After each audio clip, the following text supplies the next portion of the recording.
Em nome de Jesus. Amém? Glória a Deus. Ainda de pé, queridos. Hoje nós seremos ministrados pelo pastor Anderson. E coincidentemente é aniversário dele também. Aleluia. 100 e 200 anos. Aleluia. Glória a Deus. Que Deus o abençoe rica e poderosamente. Prospere sua casa. Amém. Abençoe seu casamento. Abençoe suas filhas. Abençoe seus genros, seus netos. Abençoe sua esposa ao seu lado. Te dê saúde, graça, sabedoria para entrar e sair dos lugares. Que o Senhor te use nessa noite como voz da parte dele para nós, em nome de Jesus. Amém? Glória a Deus. Aleluia. Qual é o tamanho da sua fé? Você tem fé de conseguir ir hoje para Nicarágua e eles te expulsarem ou colocar um revólver na sua cabeça? Você tem fé para ir para o Irã? Qual é o tamanho da sua fé? Infelizmente, eu tive muitos discípulos. Minha esposa é nordestina, mas a maioria do nordestino, quando ele vai para o Nordeste, dos meus discípulos, a primeira coisa que ele faz é tirar uma foto com a cerveja, com... Qual é o tamanho da nossa fé?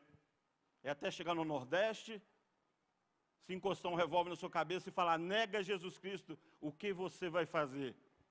De repente, Deus quer passar nós por uma peneira, Sou bolsonarista.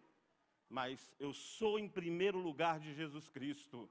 E você também. Amém? Pode sentar. Por favor, Hoje eu vou falar do altar do incenso. Em tabernáculo tinham 6 utensílios. Lá do lado de fora, no pátio, no átrio, tinha 2 utensílios. Não tem como falar, igual a bispa Lourdes Braz falou ontem, não tem como falar de um utensílio só, se não citar os outros. Lá fora tinha o altar do sacrifício. Ele tinha 2,5 metros por 2,5 metros. Quem não entende de medida, mais ou menos o tamanho de um quarto pequeno de um apartamento. 2,5 metros por 2,5 metros. Nesse altar ele tinha fogo, onde era queimado o sacrifício. Parte dele o sacerdote pegava para consumir, e parte era queimado. E aquela brasa que ficava lá era trazida para colocar justamente no que eu vou pregar hoje, no altar do incenso. O altar do incenso fala de oração, fala de entrega, fala de adoração.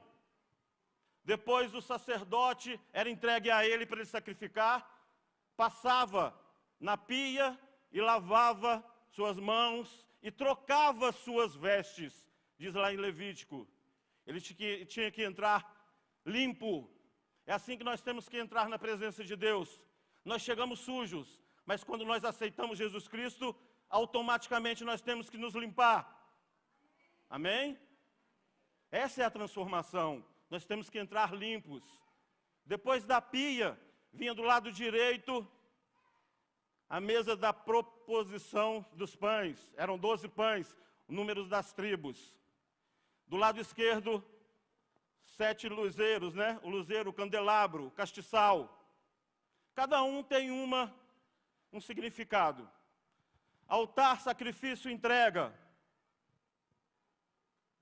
A pia de bronze, o altar também era de bronze. Ele fala de quê? De Jesus Cristo, quando morreu, ele estava na cruz, o soldado veio e furou do lado dele. Saiu o quê? Água. Água serve para quê? Para lavar. Nós precisamos ser lavados todos os dias. E sangue serve para purificar. Lá em Hebreus 9, 27 diz que não havendo derramamento de sangue, não há remissão de pecado. O altar, ele significava isso. A pia também. Os pães eram 12 pães, cada tribo. O tabernáculo, ele tinha 50 metros por 25. 3 tribos na frente, 3 tribos atrás, 3 tribos à direita e 3 tribos à esquerda. E o tabernáculo, Deus fez com que construísse o tabernáculo no centro. Deus tem que ser o centro da nossa vontade. Jesus Cristo é a luz, Ele que ilumina o nosso caminho. E o altar de incenso é um motivo que nós temos para adorá-lo todos os dias, que se chama plano de salvação, obra da cruz. Você tem que entender a obra da cruz. E aqui tinha o mais importante naquele tempo, que se chamava a presença de Deus. E é interessante que a presença de Deus ela era feita de madeira de acácia, uma madeira tortuosa, que nada valia. Nós somos assim, tortuosos, sujos, não valemos nada. Mas a palavra de Deus diz que foi betumada de ouro. Vai pensando em você, quando aceitou Jesus Cristo, Ele começou a te betumar de ouro, começou a te transformar por dentro e por fora. Hoje você é uma joia rara de Deus. Hoje você é a escolha de Deus, que deu certo. Amém? E naquele tempo tinham 7, lá em Jerusalém, lá em Israel, são 7 festas. A primeira chama Rosh Hashanah, que é a passagem de ano, o nosso Réveillon aqui. Depois vem Purim. Quem conhece a história de Esther, de Artaxerxes, né? De Mordecai, sabe o que eu estou falando? É o agradecimento a Deus porque Amã fez com que o rei criasse um estatuto para matar todos os hebreus. Só que a Esther foi lá e interviu. E o povo, eles agradecem até hoje. A segunda festa se chama a festa da expiação, ou Yom Kippur.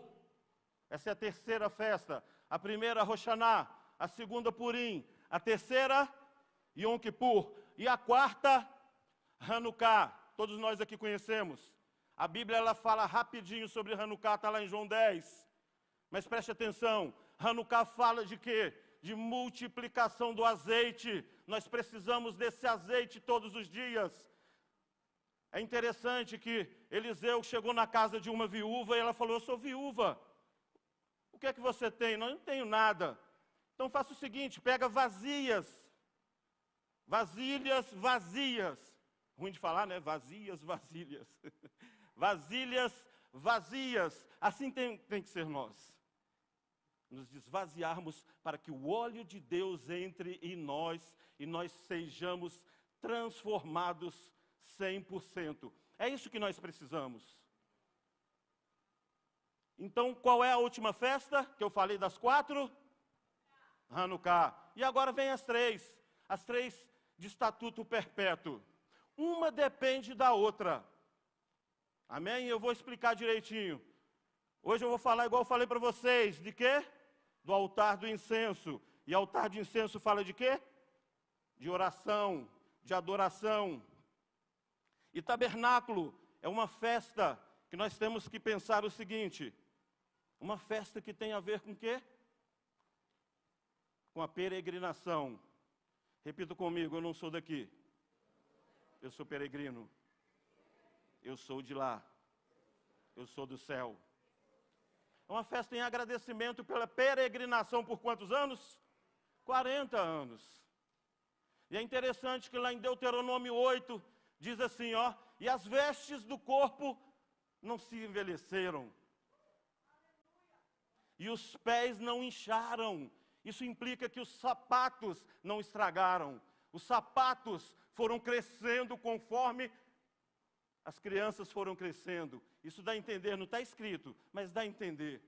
Amém? Deus ele é um Deus misericordioso. Ele te ama tanto, tanto, tanto, que faz você passar por situações, mas você vence todas as situações. Todas as situações quando você tem a vida pautada nele. Fala assim, Deuteronômio 8, diz que Deus me ama tanto que as roupas não envelheceram. Os calçados não se estragaram. Pelo contrário, cresceram, né? Então é uma festa em agradecimento. Yom Kippur é uma festa de tristeza, de expiação, onde você tem que ficar calado. Mas tabernáculo é o grito do Bolsonaro. Uhul! É festa de alegria. Glória a Deus. Deus era tão lindo que nos 40 anos Ele cuidava do seu povo. De noite o que acontecia? O que acontecia à noite? Tocha de fogo. Fala assim, Senhor, muito obrigado. Porque nenhum animal peçonhento chega perto do fogo. Estava protegido, estava me iluminando o meu caminho. Lá, ó, Hanukkah. Amém? E de dia, o que era? Nuvem. Sombra, né? Quem não quer sombra e água fresca? Deus, Ele cuida da gente nos menores detalhes. Deus, Ele te ama tanto que Ele cuida de você nos menores detalhes. Fala assim, a festa tem 3 aspectos. Histórico. É isso que nós estamos vendo. O utensílio hoje não vale mais nada. Mas nós temos que saber da história. Porque Jesus Cristo veio e acabou com tudo isso. Se existissem esses utensílios até hoje, a gente estava reverenciando e adorando isso aqui. Nós não precisamos disso aqui mais. Porque Jesus Cristo, Ele veio. E a palavra de Deus diz que Ele é o caminho com O maiúsculo. Ali embaixo estava escrito assim, ó, tabernáculo. Tabernáculo hoje é você. É dentro de você que a arca tem que estar hoje. A presença de Deus hoje tem que estar dentro de você. E a pastora Régia foi muito feliz quando falou tabernáculo e O. Eu até ia falar, pastora Régia, coloca o O maiúsculo, que se refere a Jesus Cristo. Quando nós falamos de caminho, nós estamos falando de 3 caminhos, né, na Bíblia. Quando nós lemos, é o caminho que liga o começo ao fim, uma estrada, é um caminho, né? Então tem o caminho, que era a religião daquele tempo. Quando vinham os crentes lá, falavam, lá vem o pessoal do o caminho. E tem o Messias, o Salvador, aquele que nunca negou, morreu por você de braços abertos, e ai de nós se ele falasse, não vou morrer pelo Paulo, não vou morrer pela Dulce, não vou morrer pela... Não, ai de nós. Ele morreu por todos nós. Amém?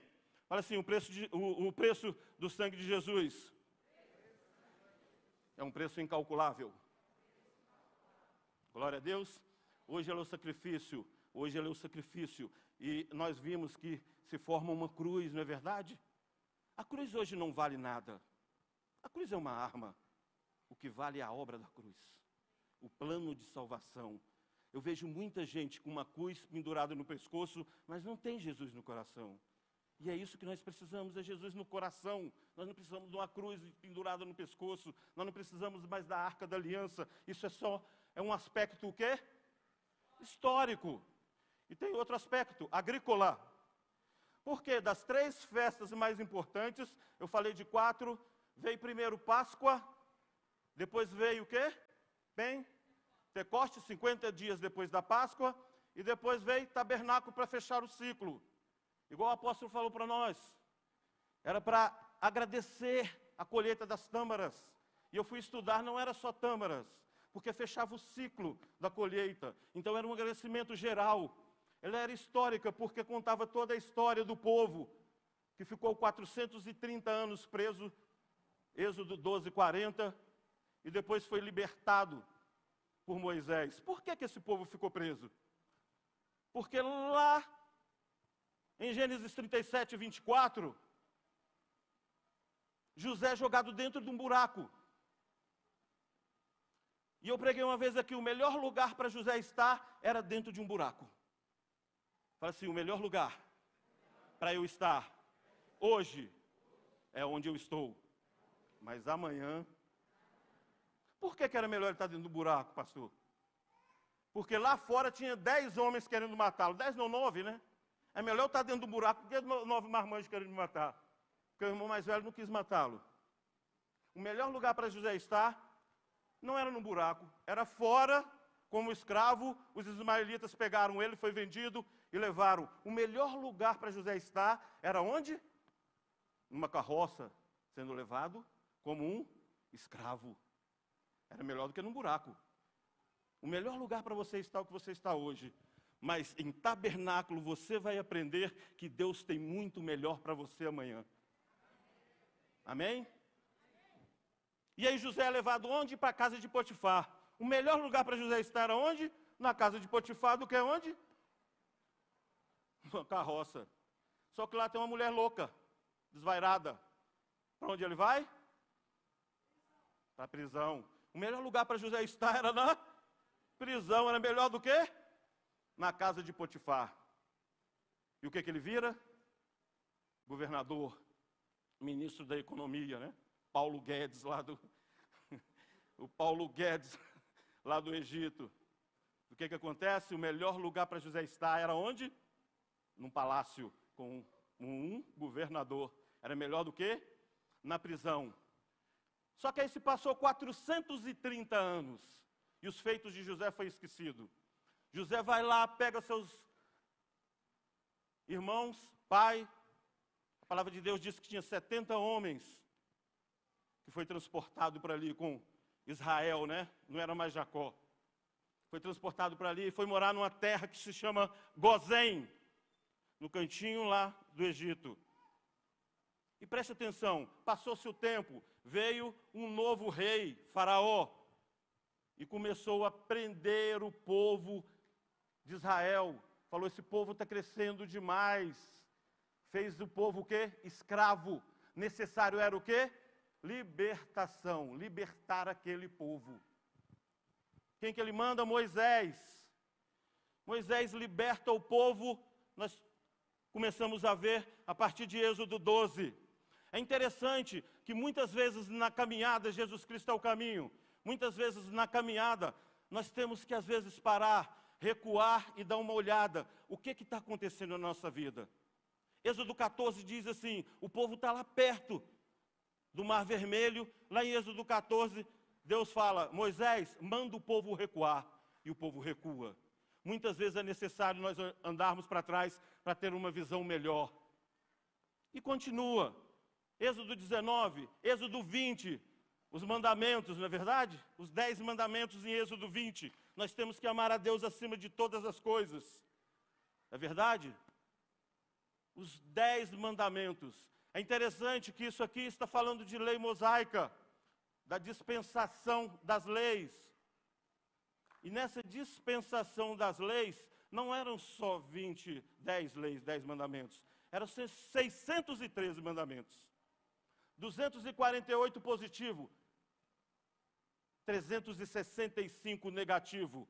Aqui nessa terra é assim, as coisas negativas estão acima das positivas, mas nós sairemos daqui vencedores. Mesmo com toda barreira, mesmo com toda batalha, nós sairemos daqui vencedores.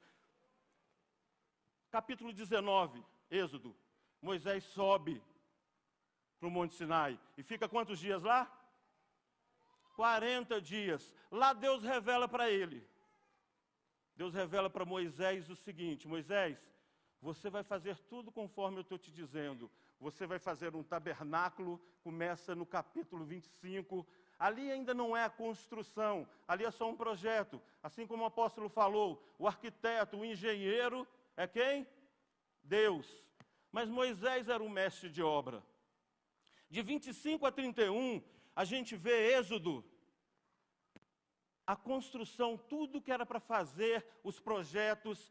Só que o que eu acho mais lindo ali, lá no capítulo 31, Deus fala para Moisés, Moisés, não se preocupe, que eu farei para vocês homens, eu darei a você homens capazes. Isso implica em quê? Na visão celular.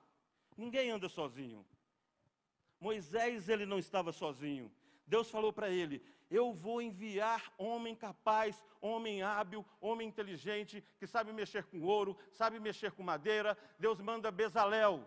E junto com Bezalel, Deus manda a Oliabe. Essa é uma das partes mais bonitas que eu vejo. A unidade, a necessidade de andarmos juntos. Isso é o bonito da visão celular. É lindo a visão celular. Eu queria pedir só para os meus discípulos, que já foi meu discípulo, ficar de pé. Francisco, pastor Fábio, cadê o Adriano? Está aí, Adriano. Quem? Mais. Até minha esposa, minha discípula, o meu genro, né? A palavra mais difícil para um pai falar é genro, sabia, gente? Nora é bonito, mas genro, oh, meu Deus do céu. Meu genro, minha filha. Preste atenção, o que seria de mim se eu não tivesse esses discípulos? De repente eu tinha desistido. Moisés não conseguiria fazer nada sozinho. Era preciso uma equipe com ele, era preciso alguém com ele. E Deus fala certinho para Moisés tudo o que ele tinha que fazer. Abra sua Bíblia em Êxodo 30, versículo 1 e 3. Você tem a versão aí, meu guerreiro? NAA, Nova Almeida atualizada?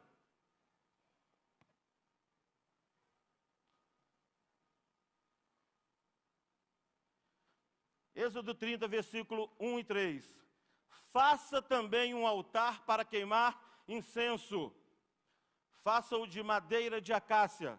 Será quadrado, tendo 45 centímetros de comprimento por 45 centímetros de largura. Mais ou menos isso aqui, né? 45 centímetros, 2 palmos por 45. E 90 centímetros de altura, a altura de uma pia. Os chifres formarão uma só peça com ele.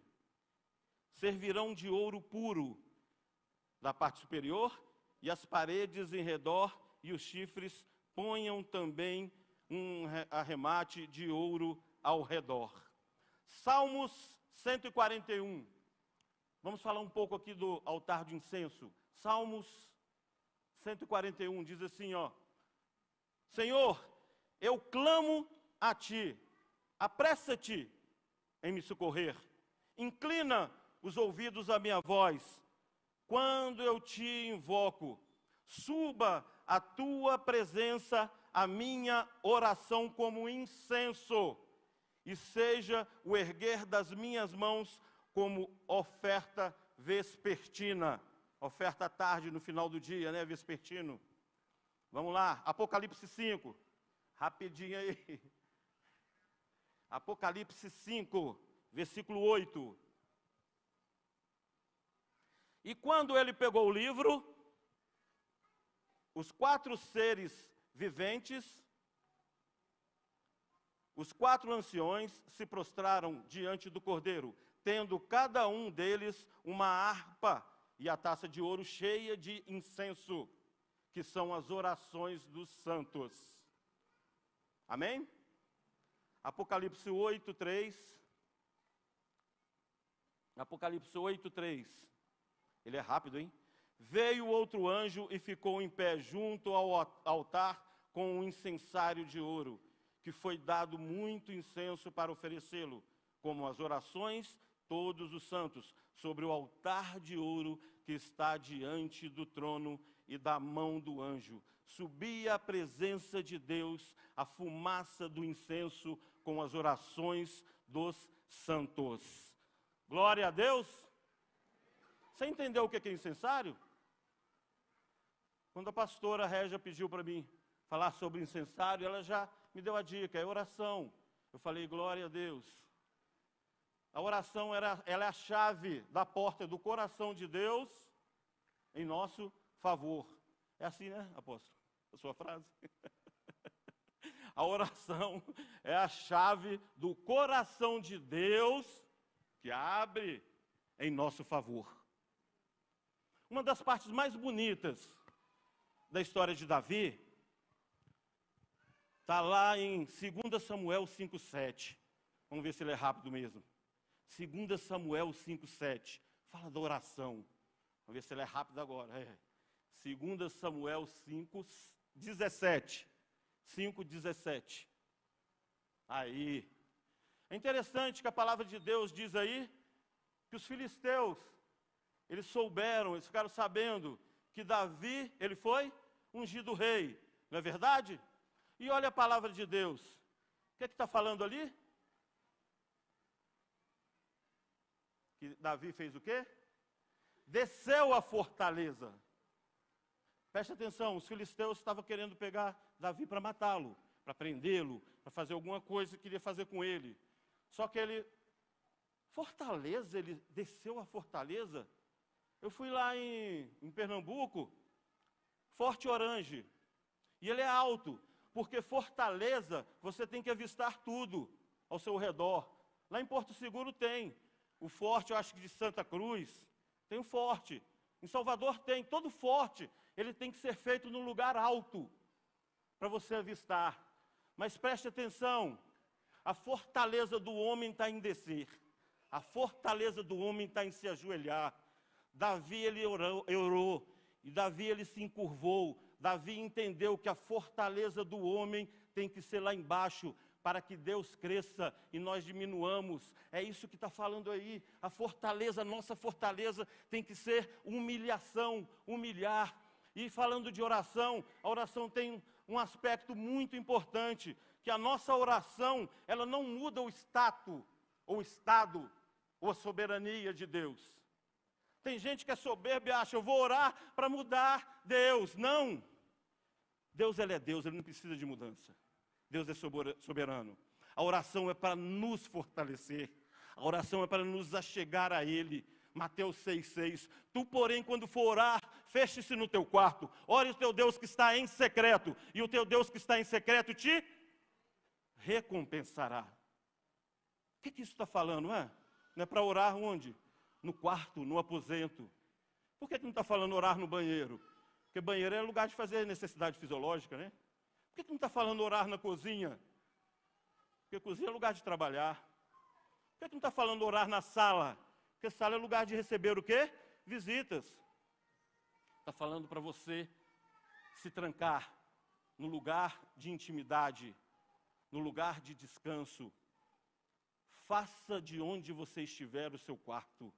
Não se preocupe com quem está à direita, com quem está à esquerda, com quem está na sua frente ou atrás. Onde você está é o seu quarto, é o seu aposento. Ore ao seu Deus, não precisa ficar com vergonha, não precisa ficar com medo. O nosso Deus ouve o nosso clamor. É isso que essa palavra está falando. Feche no seu quarto, com certeza Ele vai te recompensar. Mas olha só, Ele só escuta a oração do justo. Amém? Crente, de nada vale você orar se você tem uma vida lá fora, um mau caráter, não respeita a sua esposa, não respeita os seus filhos. Todo dia do meu aniversário, os meus filhos, principalmente aquela ali que puxa meu saco, ó, que está com meu netinho ali, ela coloca um texto do tamanho do mundo, eu te amo, não sou nada sem ti. Nós temos que ser exemplo na nossa casa, exemplo de oração, exemplo de que tudo é possível ao que crê. Quando nós temos Jesus Cristo, quando nós temos uma vida pautada no Evangelho, tudo vai certo na nossa vida, tudo corresponde ao nosso favor, todas as coisas cooperam para o bem daquele que ama a Deus. Eu tenho uma vida quase perfeita, quase perfeita. Quase perfeita. Sou bem nas finanças, tenho um casamento maravilhoso, tenho filhos de excelência. Sabe por quê? Porque eu preferi o princípio do que os milagres. Eu vivo por princípio. Eu estudo a Bíblia. Crente, não ler a Bíblia te mata. Oséias 4,6 diz isso. Nós temos que ler. O meu povo morre, perece por falta de conhecimento. Em lugar na Bíblia, ali em um na Bíblia diz assim, o meu povo morre por falta de oração, por falta de jejum, mas por falta de conhecimento. Quando você começa a ler a Bíblia, conhecimento, você começa a ver a necessidade de orar, você começa a ver a necessidade de se encurvar a Ele, você começa a ver a necessidade de jejuar. Na Bíblia, buscando, conhecimento. Você precisa de conhecimento, você precisa disso. Altar de incenso fala disso, de entrega, adoração, louvor, o verdadeiro louvor. A Régia já vem aqui para me tirar, Já está querendo me tirar daqui? Está tão bom. Cante comigo. Não se turbe o vosso coração, crede em Deus e cante. Não se turbe o vosso coração, creia em Deus e também em mim. Na casa de meu pai há muitas moradas. Cante. Não se turbe o vosso coração, creia em Deus e também em mim. Na casa de meu pai há muitas moradas. Se não fosse assim, eu teria dito, vou preparar-vos um lugar. Eu irei, vos levarei para mim mesmo, mas conheceis o caminho para onde eu vou. Eu sou o caminho, a verdade e a vida. Ninguém vem ao Pai a não ser por mim. Continua.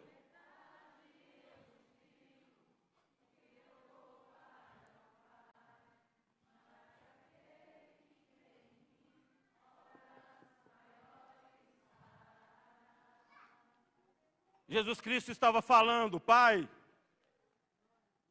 só o sacerdote pode pegar o sacrifício.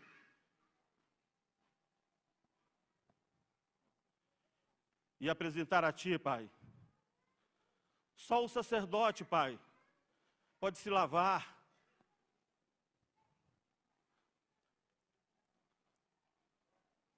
Pai, só o sacerdote, Pai, ele pode entrar no lugar santo.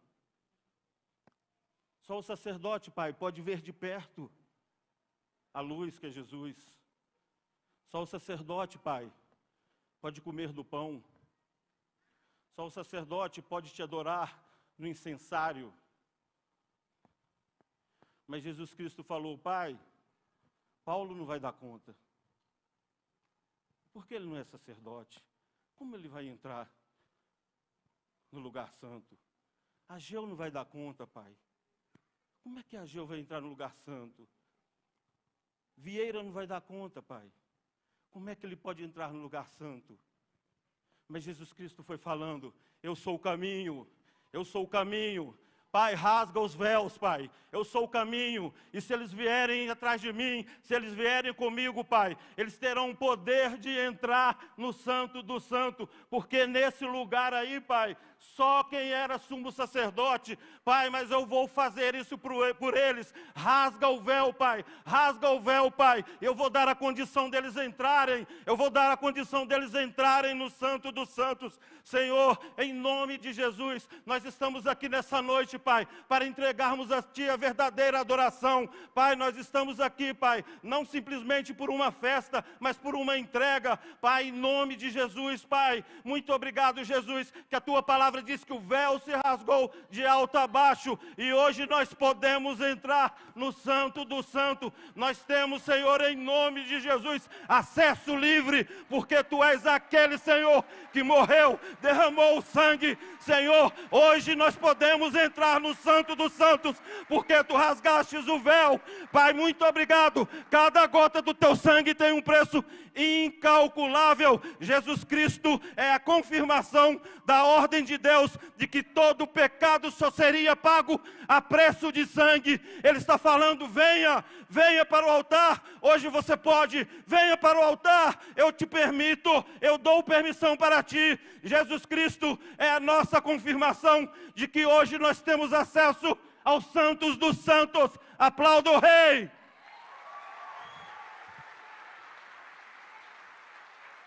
Fique de pé, senão a régia me bate.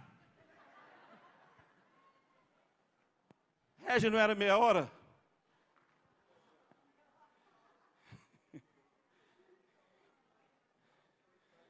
Agora vamos começar, vou falar para vocês sobre dispensacionalismo. São 7 dispensações.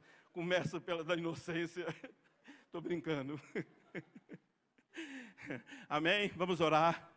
Nós estamos aqui para isso. O altar do incenso é isso. É oração, é adoração, é entrega, é saber que o Santo dos Santos foi aberto para nós. E hoje você tem acesso direto, porque Jesus Cristo falou, Pai, se for possível, Pai, afasta de mim esse cálice. Todavia que seja feita a Tua vontade e não a minha vontade. Quando Jesus Cristo proferiu a penúltima palavra, Pai, está consumado. Ele estava falando, não tem necessidade de você fazer mais nenhum sacrifício.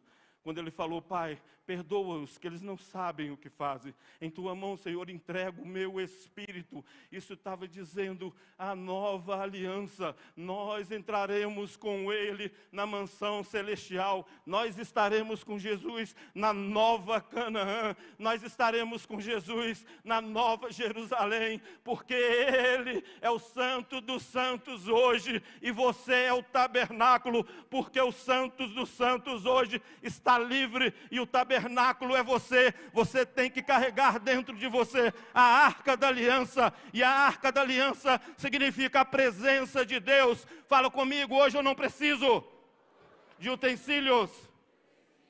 Sabe por quê? Porque Jesus Cristo já fez isso por mim. Eu falei que eram 3 aspectos. O primeiro, histórico. O segundo, o que é o segundo? Não. O primeiro é histórico. O segundo é agradecimento pelas colheitas. E o terceiro é profético. Amém? E a profecia já se cumpriu. Aplauda o Rei, glória a Deus.